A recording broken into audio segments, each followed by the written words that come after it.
Action. Welcome to another exciting episode of the Action Podcast, episode 18. And on today's doc, we've got quite a few films that suddenly dropped, both on streaming and in theaters as well. Number one film that came out is Bullet Train, which was the Brad Pitt star film directed by David Leitch. We'll be reviewing that one. The second film is 13 Lives, which is on Amazon Prime and is directed by Ron Howard. The third film is Prey, which is part of the Predator series and is on Hulu. That's was directed by Dan Trachtenberg. And then we have Luck, which is on Apple TV. That's an animated film by Skydance Animation, which the infamous, which the super famous John Lasseter, one of the kings of animation, produced. Then our last film that we have for review is Easter Sunday, which is the new Joe Coy starring vehicle, which also came out in theaters as well. So with that, Pete, let's get it going on Bullet Train. What are your thoughts on Bullet Train? Bullet Train, go see it for sure. It's high energy. It's high impact. It's everything that the trailer promised and a little bit more. It's great. It's one of those really interesting ways of storytelling where they kind of give you bits and pieces throughout, but it all sort of fits into place eventually. And it's great how everything sort of kind of works together throughout the whole thing, but it's done in such a fast-paced sort of environment that if you don't pay attention, you're going to miss something, a little piece of information that is going to be kind of crucial towards the end. Brad Pitt killed it. I mean, he always crushes in everything that he does, even if it's a small role, like in 12 Years a Slave, where he's in it for like 10 minutes, but he just kills it. This was definitely a great movie for him to do. And then the supporting cast, I mean, each character, you felt that they were all really well prepared, and they didn't seem like secondary characters. I mean, each one of these characters in this film felt like they were, a part of the greater storyline. And those two guys on the opposite sides of you right now, those two were the stars of this film for me. The way they interacted with each other, their banter, were very comedic. They're brothers in the movie, and even when they have to get serious and they have to go and do their job, which is being a hitman or killing or whatever it was that they have to do, they're able to turn that switch. Those two guys up there are stars for me, for sure. I recommend this film 100%, not like that's my score, but I definitely recommend going and see it. It's not the best movie that you're going to see of 2022, but it's certainly worth the price of admission. Unless, of course, you have the AMC pass, which you should get because it's awesome. You can see it multiple times. I give this movie an 80%. It was that fun. It was a fun movie. It was action packed. It was funny. Brad Pitt was hilarious. I mean, the idea of a hitman who has turned into a pacifist, that sort of play on his character and the way that he kind of progresses through the whole story was really, really funny. And yeah, it was a great time. Awesome.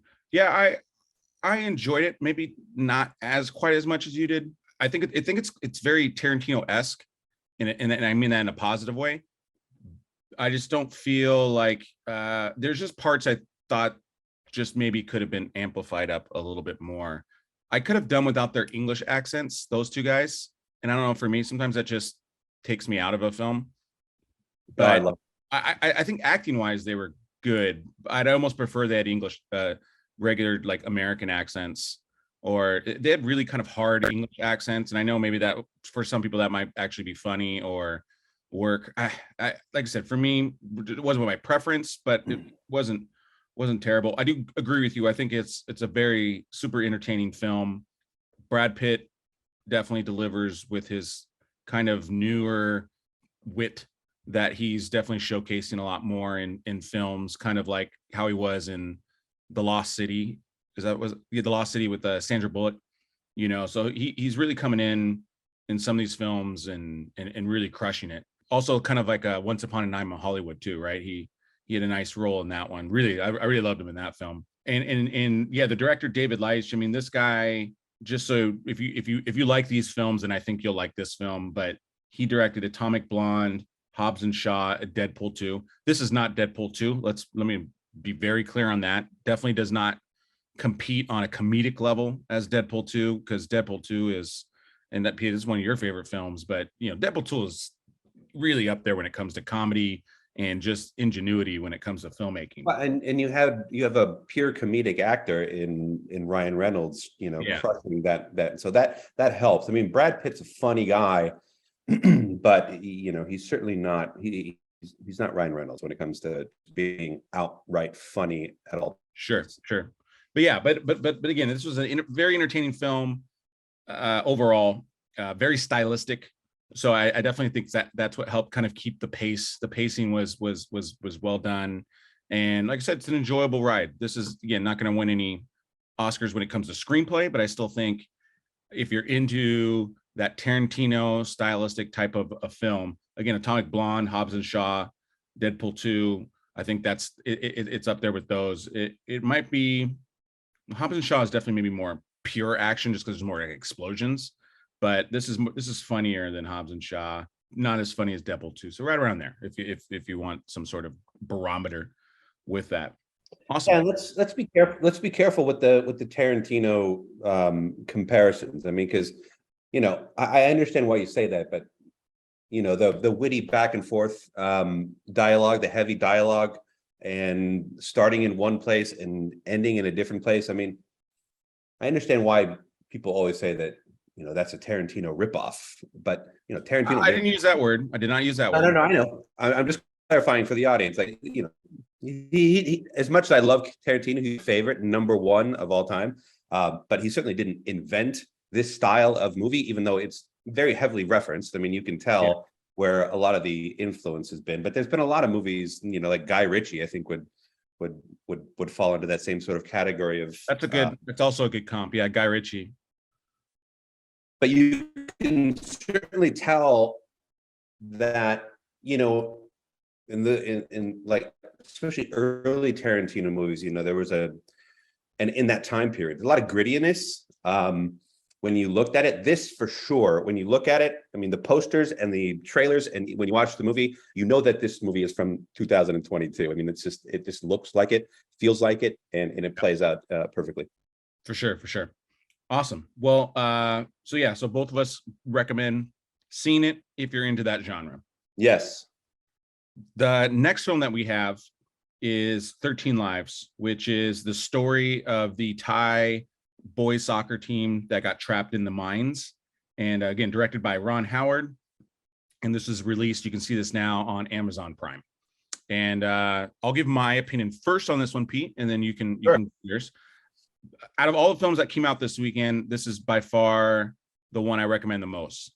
And you know, we're not going to give any super spoiler alerts, but you know, in the beginning, I was afraid that this movie, because there's also the Chilean minor film that came out, and so one of the concerns I had is how different this film is going to be compared to that or any other sort of rescue film. You know, I was afraid maybe it was going to be a little too linear, but I loved what Ron Howard did. He added this kind of a map, so you always kind of understood the geography of it, because it's very hard. If you just did it physically, it'd be very, very tough to understand. Yeah, that was key. Yeah, and I love that decision that he did there, and then I also love the fact that right off it kind of moves pretty fast in terms of like timeline. You're just like, whoa, that just jumped. Whoa, it jumped, and you don't know why yet. So it kind of throws you off a little bit in a good way. That keeps you guessing, I guess. And so, yeah, I love Ron Howard's direction in this. And right around the middle, when all of a sudden you start to really understand the stakes of the film, that's where I really thought the film took off. I thought it took just a slight little, it started off pretty strong, and then it kind of like, again, you're trying to figure out what the actual situation is going to be like. And then when they start coming up with the actual game plan of what needs to happen, it's actually slightly mind-blowing. Like I was like, wait, what? No. And so I thought overall, I don't remember that part of the story, and it may have not even been publicized, but it's just a real incredible story in terms of human excellence and thinking outside the box and really digging deep to find a solution. And I think I love films like this because it's just a constant reminder of overcoming barriers and processing bad things. And when people's backs are against the walls, that's when true greatness happens. And so that's where I really like that this film really highlighted that. And yeah, made it to a really excellent film, I thought. Yeah. And to kind of expound on that a little bit, the idea that humanity can, people can come from all over the world, which happened in this real life occurrence. They can all come together voluntarily or sought after to achieve a very common goal. And in this case, it was to save 13 lives, hence the name, I guess. It was just a great display of the goodness in humanity, which we don't get to see a lot of. It's few and far between when we get to witness a story and experience a story. But these are very difficult films to make entertaining, which is the point of making a film. Yeah. And so, good films, good-hearted films are tough. This one, however, just really just takes it to another level. I questioned with you a few days ago why this wasn't a theatrical release, and I'm not going to go into why I think that is or isn't versus other movies that were released theatrically. But I would have loved to see this movie and the suspense that I felt, the edge of the seat, sort of like, oh my gosh, what's going to happen next? If I was in a theater, I think it would have been amplified even more than it was. This was a great film, and this was also for me. I can speculate that. I can speculate now that I processed it a bit more. I think because of the pandemic, I think this is a film. It's hard to market this one because of kind of the reasons why I was talking about earlier. How is this film so different than the Chilean Minor film? How is this? And so what I'm guessing happened maybe behind scenes was, a lot of these streaming services are looking for theatrical type of films to put on their docket so that that's a sell for them, right? And this is a big time get for Amazon Prime. This is one of probably their one or two top films that they've had this year in terms of scope. The other one being Without Remorse, that's part of the Tom Clancy universe, right? That was a big get for them with Amazon Prime. So what I'm guessing is the studio, whoever produced this, knew that this could be a challenging film to sell to the audiences. We've seen in the last couple of weeks, we've seen films that are supposed to do really well that don't do well. Like it's a really weird market right now when it comes to films. Yeah. And even with the films that we're talking about, Bullet Train only made, as of this recording, only made $30 million. And that's considered so-so because I believe it had a $90 million tag on it. And that's the marketing alone. I mean, if you look at, Bullet Train is everywhere. And so that there was a high price for the marketing budget as well. So yeah. So if that film, didn't necessarily crush it, you're just running into these instances where these properties are sometimes just very, very tough to sell and get people to go. Whereas, all of a sudden you have like a Top Gun that just absolutely crushes expectations. Most people thought that would have failed. I would guess most people would have thought, yeah, I don't know, like it's a sequel and it's 30 years later. Like that's not a recipe for success when it comes to sequels, but broke all the records in the world. Right. So yeah, that's my hunch, especially as I study a lot of box office and whatnot and how a lot of these back deals work.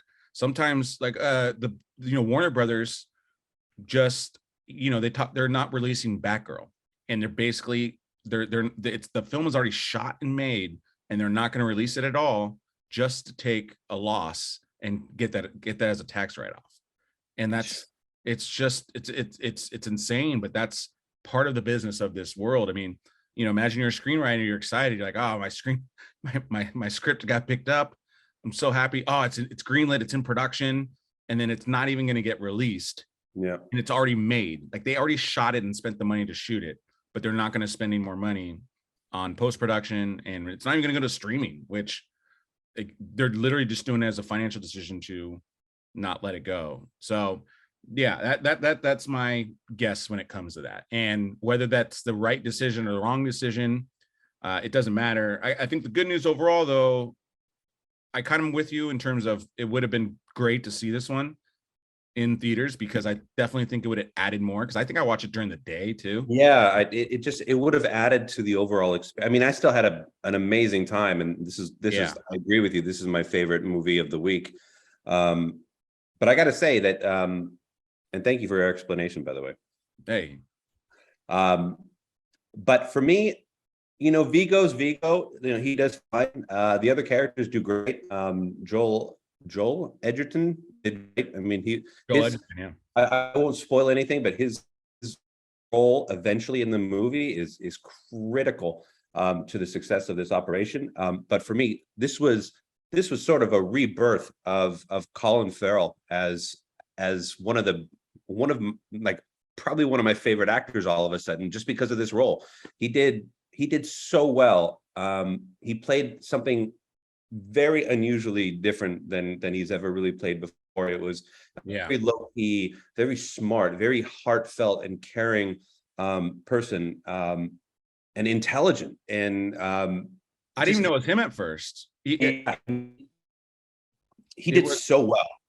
And I was really happy to see that, because he's so talented. I know that he's had a lot of off-screen issues and etc. But this was one of those films where when you see an actor and you say, that's why he's in the business. This guy has just elevated himself. And I really hope that this translates into more incredible roles for him, because he deserves it. This is a phenomenal role that he did. Yeah, I mean, I loved him in his prime, when he did The Recruit. He did what was the film with Minority Report. Yeah. And what was another one of his starring role films? I can probably look it up. In Bruges. I didn't, I haven't seen that one yet, but that one came very highly recommended. But like in his prime, like what was his SWAT.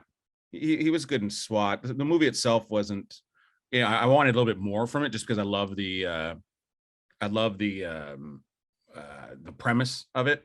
And we were big fans of the TV show.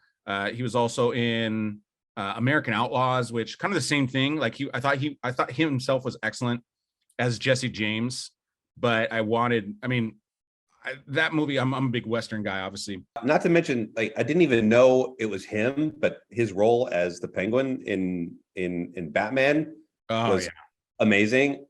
Even in TV recently, not recently, this was in 2015 or so, but True Detective, he was real good in that. He just had so many great sort of like. And Fantastic Beasts too. He was in Fantastic Beasts as well. Yes, that was another one I was thinking of as well, but I don't know. There was something different about this role. It was. I agree wholeheartedly. Like I said, I knew he was in this film, and when he was first on screen, and this character is on, not just the accent, but like the tonality and the inflections and the emotion was just what was so different. And then I kept kind of looking. I'm like, wait, is that Colin Farrell?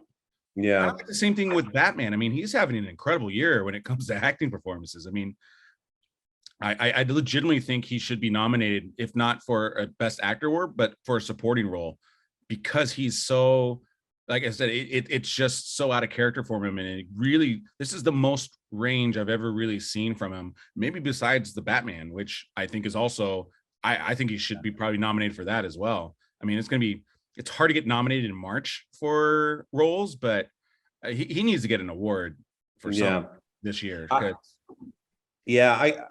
I mean, he just did an amazing job. I mean, I personally give this film, I would go as high as 90%, just based on how good it makes you feel, Yeah. but also the journey that it takes you through. The use of the maps, like you were saying, was super helpful in the sort of this journey. You know, as what these divers had to accomplish, like when they finally get to where they think the kids are, and they show on the map like how far they've gone and how long it's taken them to get there, and then there realizing that they have to go even further into these caves, it's what a journey. I give this a 90% for sure, just because of everything that you have to kind of go through. And I mean, Ron Howard just does a great job. Like, how do you direct underwater in a tight closed space cave rescue movie? Like, how do you do that? And he pulled it off brilliantly. Yeah. I think the only request I'll agree with you probably on the 90. I can go 90, late 80s on this one. My only thing I would have loved if this could have been the classic Ron Howard, James Horner collaboration. Obviously, James Horner has passed away, but James Horner was, the composer for Apollo 13 and some of Ron Howard, so many films of his. Beautiful Mind, I believe, wasn't he the Beautiful Mind composer as well? I would have loved a score from James Horner on this one, combined with Ron Howard's directing. I think that would have been a home run. I don't think the score was, bad by any stretch of the imagination, but you're talking James Horner is, a top 5 composer of all time. And yeah, I understand that. It certainly didn't resonate with me, but it didn't take away. I'm not buying the soundtrack. Yeah, it didn't take away from it. So yeah, I could see, like, if there was an elevation in the score, how it would have certainly enhanced the movie for sure. But I didn't even notice, to be honest, because I was just so, engulfed in this story. For sure. Yeah, again, little nitpicking thing. And again, it's more of my own personal preference when it comes to scores. I understand this one may not have wanted this very strong score in terms of, like you're saying, overpowering. It was still a solid score. The composer, I believe, he did some other stuff. This wasn't like a no-name. The composer is Benjamin Wallfish. So he also did Blade Runner, among some others. He was part of Shazam, Dunkirk. He was part of those. He wasn't necessarily the main composer, but this guy's been around. He's Benjamin Wallfish. It is probably one of my favorite scores for him. Great work. Mm-hmm. Yeah. But again, James Horner is on another level. I would have loved a James Horner score for this. Personal preference, but right. Well, God rest his soul. Yes, absolutely. Awesome, Pete. Anything else to add, or do you want to move on to? No, let's move on. I mean, people are going to go and see this film because of us. Yeah, highly recommend it. Again, on Amazon Prime. Make sure you check that out. It's well worth it. And again, you can watch it from the comfort of your own. Yep. Our next film is Prey, which is part of the Predator series. It's essentially a prequel that takes place in the 1700s and takes place within a Comanche tribe. And the star is a female Comanche who wants to become a warrior. The film stars Amber Midthunder, and she was also recently in The Marksman. She was in The Ice Road with those were both with Liam Neeson. Yeah. So she's a really kind of, I don't know if I want to call her an up and comer because she's done quite a bit of stuff, but in terms of like bigger films, she's really starting to move up the ladder. But she's excellent in this. Well, she carried this film. This was a huge responsibility, and to be honest, I think that she delivered 100%. Like, she really was. She was captivating. She was empowered. She was amazingly athletic and skilled in what it was that she was trying to pursue on a Comanche level. But then when things get elevated, she's a badass. Yeah, 100%. Sure.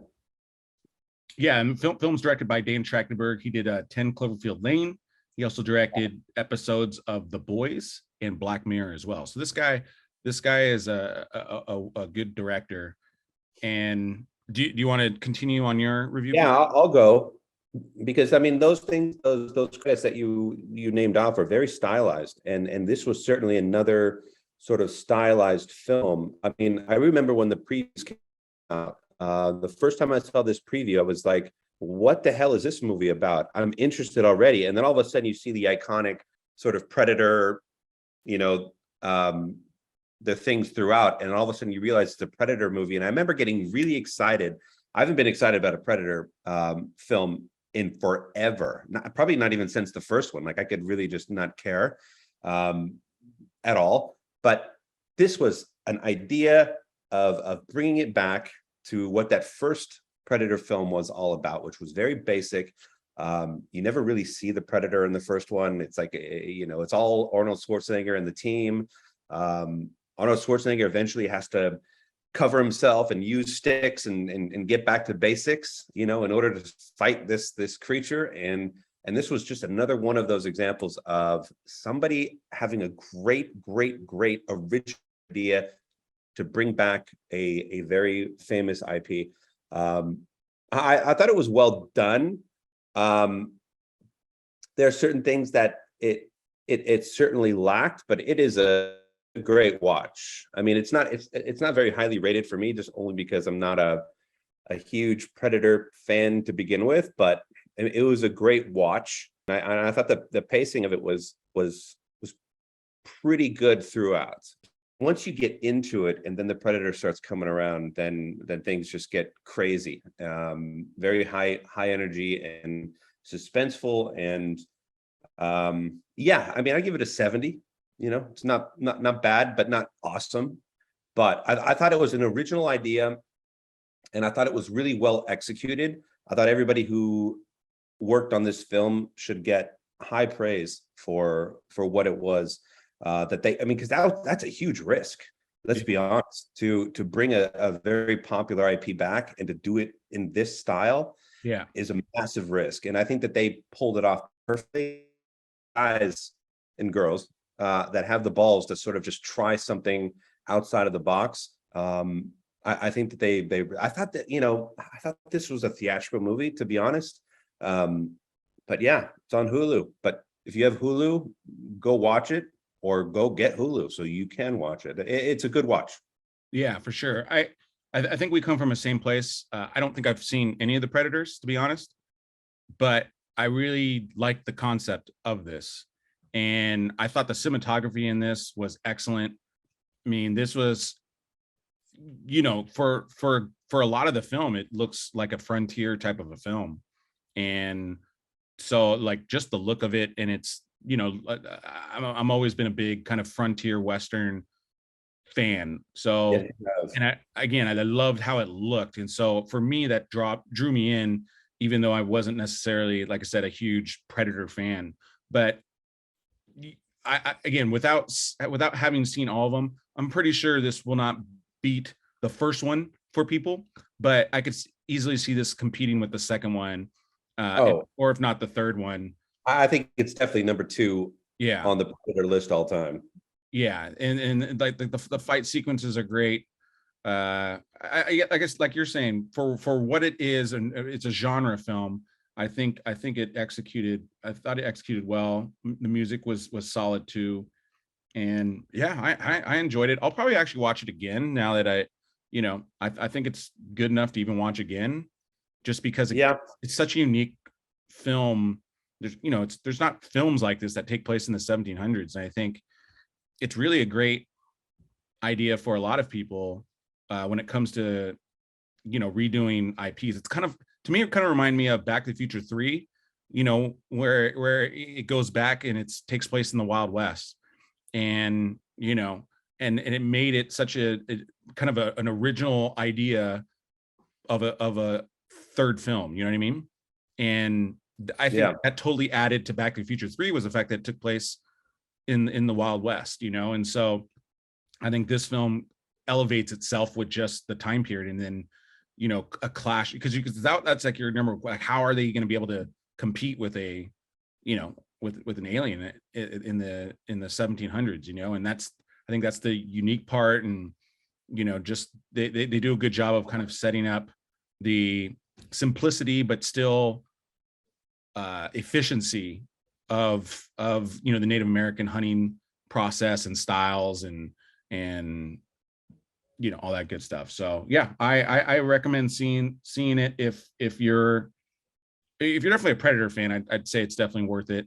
But if you're just into, you know, kind of like an action film, this is one of the better action films that you can just hop on along for the ride and be Sure. entertained, you know. So I agree. I think boys and girls were both men and women will both like this film as well. And you know, it's probably what, PG-13, I would say. I think, you know, if your kids are, I'd say above 10, and it's nothing. I mean, there's definitely no like cursing.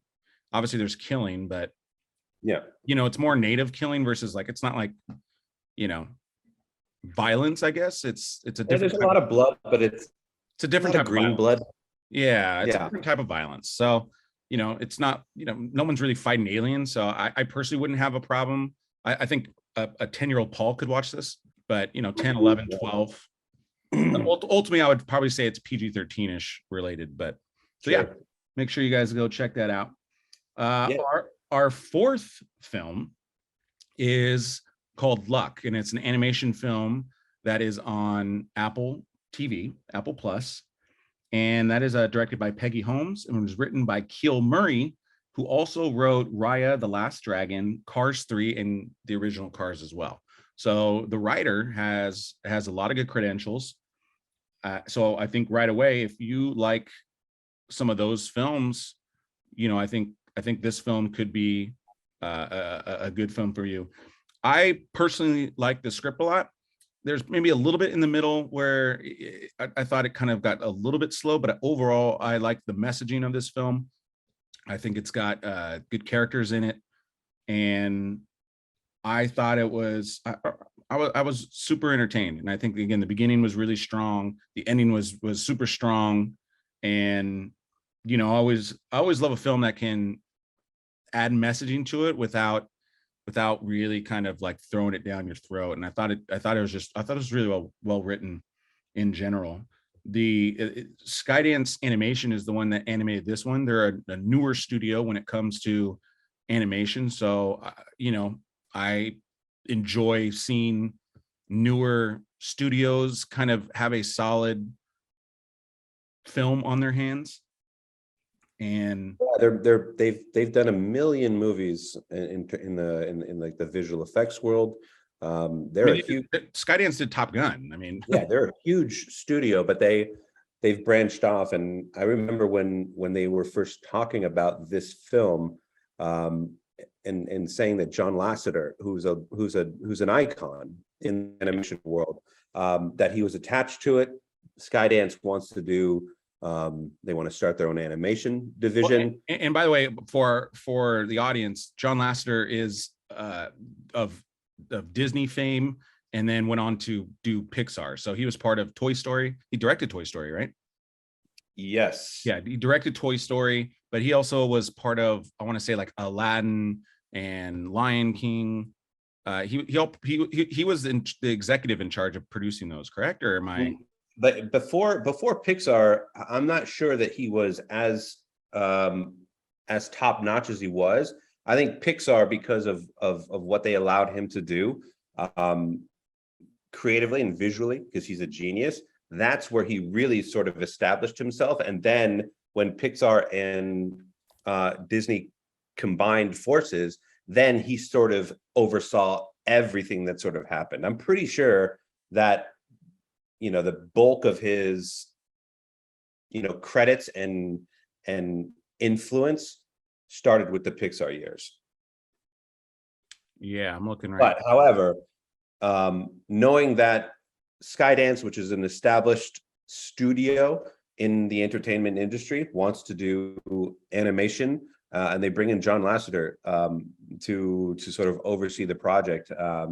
I've been excited about this film coming out for years. I haven't seen it yet. It's on my ever-growing list, but I'll probably watch it today or tomorrow. But yeah, I'm happy to hear that it's good. Yeah, and let me correct. John Lasseter had nothing to do with any of those films I just mentioned. Pete is correct. He really got his major fame from starting Pixar, Toy Story and all that. Then he went to Disney. Yeah, he was Effective the after that. original three. There was Ed Catmull, who had the idea about the technology of computer generated animation, then the funding of it, Steve Jobs, and then the creative vision behind all of the storytelling, which was John Lasseter. I mean, those were the three amigos in Pixar. So yeah, it's nice to hear that I'm right. It's rare. It's a rare occurrence. It's very unique here to our Action I'll take podcast it. audience. I'll tell you that much. I'll take it. Yeah. So if we're doing a scoreboard today, Pete would get a point for being Got a right point. for the first time. So good job, Pete. Hey, thank you. So yeah, I think this is a great film for families in general. Just mainly, like I said, like the messaging. The messaging I think is excellent because this is it's a good message that I think people continually need to hear, because so many people are, superstitious or kind of get in their own head, and it's just one of those messages that fights against that. So Good. recommend seeing that one. And then our last review, and Pete, I'll let you go first on this one, is Easter Sunday, which is the Joe Coy film. Joe Coy is a very famous comedian, one of the top comedians out right now. Yep. And this is his first major starring vehicle. And it's directed by Jay, I want to make sure I pronounce this right, Jay Chandrasekhar,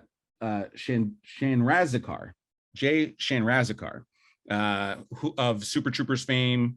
He's part of Broken Lizard. He is, Beer Fest, which is one of my favorite films. He's typically an actor, then also directs a lot of those Broken Lizard films, and so he has some solid films under his resume. So Pete, yeah, give us your thoughts on Easter Sunday. Yeah, I think that this movie, I mean, I don't like to say a lot of negative stuff about stuff.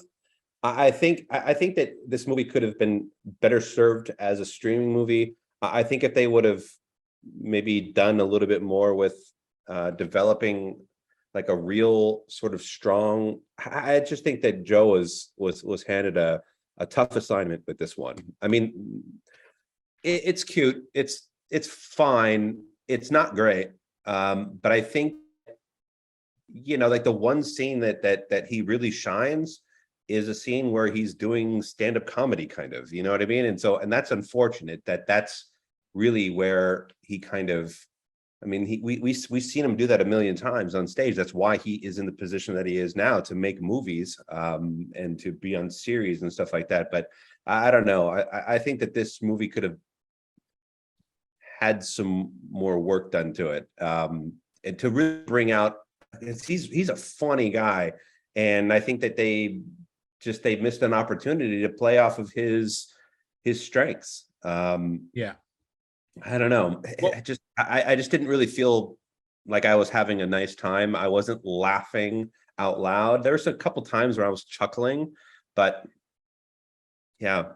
Yeah, I think the best word for me is it felt very clunky. So like you're saying, there are scenes that were funny, but I thought the overall story was a little incoherent. And so it made it kind of rough. It was very rough around the edges, but there was stuff, definitely areas where it worked, and there's other areas where, kind of like you're saying, it just needed improvement. And but for example, if I may, yeah, like a big part of the film was he did not want to speak in an accent to get a role on a big TV show. That was like a huge storyline, and yet the idea of the comedy in this movie was about, trying to, like, oh my gosh, my mom acts like this, my family acts like this, but it's very specific to a group of people, and it's very hard to relate to the goings on of that family when I don't really have a reference point to it. And so it was just kind of a weird thing where it's like, I don't want to do an accent, and yet, but the movie's about that group of people. You know what I mean? You know what I'm trying to say? Yeah, I mean, I felt really don't think weird. it should have been the focus of it. Clunky's a good word. I don't think it should have been the focus of it. I think I think that's where the clunkiness is they try to make that the focus, and that should be an underlining message. And then the tagline every 2 seconds was just like, come on. Like, how many times am I going to hear him do his line or somebody else do his line? It was like every other line in the script was this tagline from his famous commercial that got him famous in the first place. I don't know. I mean, it's fine if you need to watch something, but Yeah, it's like you're saying, it was okay. It was okay. Right. I wanted more for it, and again, I just wish. I think again, when usually films like this don't work, it usually just boils down to the script. You know, Yeah. I think I actually like Jay's character. He played the agent. I thought he was funny, and I like kind of his shtick that he had in it. I thought Joe Coy, in terms of his acting, improved as the movie went along. I thought, you know, 100%. you know, and maybe that's just he's never been on a set before. I don't know, but he definitely felt a lot more comfortable and was much stronger actor towards the end of it. I like and she's actually the voice in Luck, but her name is Eve, Eve something. But she plays like the friend of her sons, and I thought she did a good job. Oh yeah, she was cute. Tia Carrera, I thought she did a good job. I didn't realize that was her at first. That was bizarre. Yeah. The mom, I thought did a good job too. I think it's the whole nephew, the whole I think cousin. I think that's where maybe that storyline I thought was just. It's like what, like Yeah. what? And you get a little peppered in a little Lou Diamond Phillips, which is great. You know, Oh it's yeah, I like Lou Diamond Phillips in this. always nice to see Lou Diamond Phillips. You know, because I love him. But I mean, the individual characters were done well. It's just when you try to bring them all together, like you said, I think at the end of the day, it's just the script. Yeah, the script needed to work. But all right. So I did want to make a note because we touted this episode and we got super excited, and we even reviewed Young Guns 1 and 2, and we've both, ever since we heard that Guns 3 was going to be released on August 3rd, we were super psyched. And I even on August 3rd, it was just like Christmas morning, I started to look up, okay, where can I watch this? What streaming service is it on? Okay, what theater it is in? We're in Los Angeles. You know, if it's going to be in a theater, it's going to be in Los Angeles. Somewhere. Nowhere. So to update everybody who we, you know, got their hopes up, we have zero information on Guns 3. I've been looking on articles. I've been scouring because again, I'm like a kid in a candy store waiting for this to come out. So we will update you every episode until we figure out what is happening with this. It might be waiting for a film festival to be released. I don't know. Again, just trying to speculate on a couple different things. At this point, since it missed this quote unquote release date, it's either going to be on a streaming service or it's going to be a theater and then, or I'm sorry, a film festival, and then possibly then get its rights purchased. And then again, either go into a theater or limited release type of theater. I don't know if it's going to go full wide theater, although it does have a $50 million tag allegedly. But when I tell you there's not much details on this film, do the research and you will find a lot of empty roads like I have. And so stay tuned, audience. And Pete, I believe you did have one. Yeah, it's really, it's like if you can imagine Christmas morning waking up and running downstairs and looking under the tree and not have, I mean, that's really how this past week has gone, waiting for Young Guns 3. Yeah. There's just nothing there. No information, no nothing. But yes, it's true. There's one film that it came out recently, but Ben Foster is one of my favorite actors. But he's been in a lot of supporting roles, which he just crushes every time. I just saw a film on HBO Max called Survivor. He plays a guy who. Oh, the what? I'm sorry. The Survivor. The Survivor. Okay. It's based in World War II. He's I believe Polish, who gets sent to a concentration camp, loses the love of his life. He shows a little bit of fire. And so one of the German guards wants to have him be sort of a boxer and to fight other Jews, basically, and beat them to death.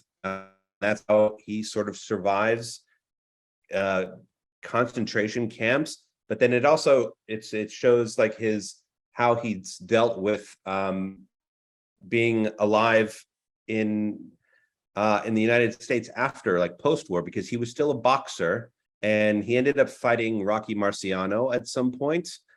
He was known as like the Holocaust survivor. That was like his big tagline when he was a boxer, and saw the struggles that he goes through for having to go through all of that trauma during the imprisonment in those concentration camps, and then him still trying to find the love of his life.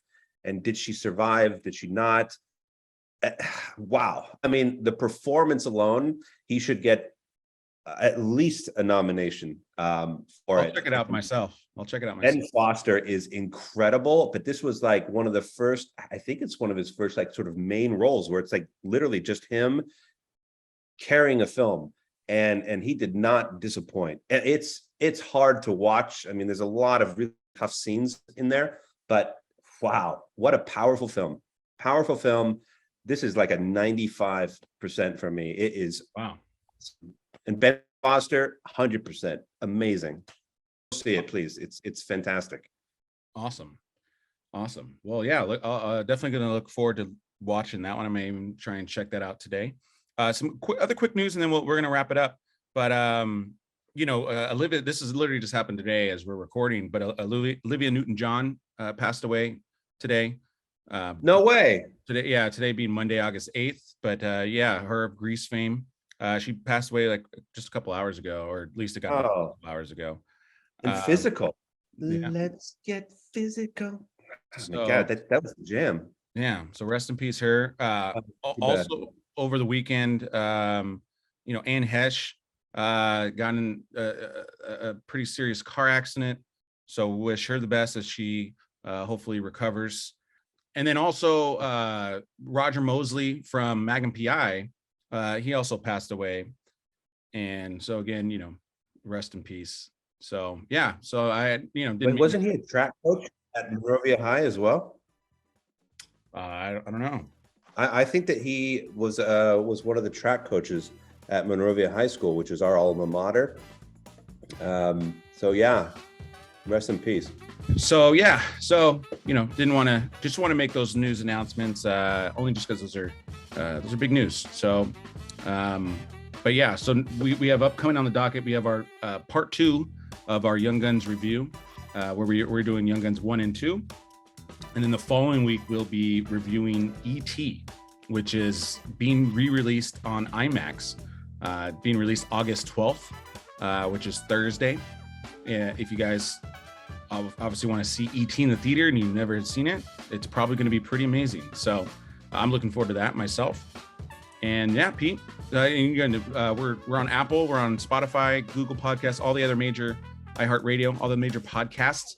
So make sure you check us out there, subscribe, like, share. And then obviously we're on YouTube as well. Subscribe, like, and share on that as well. So Pete, with that, and cut. Thanks, Pete.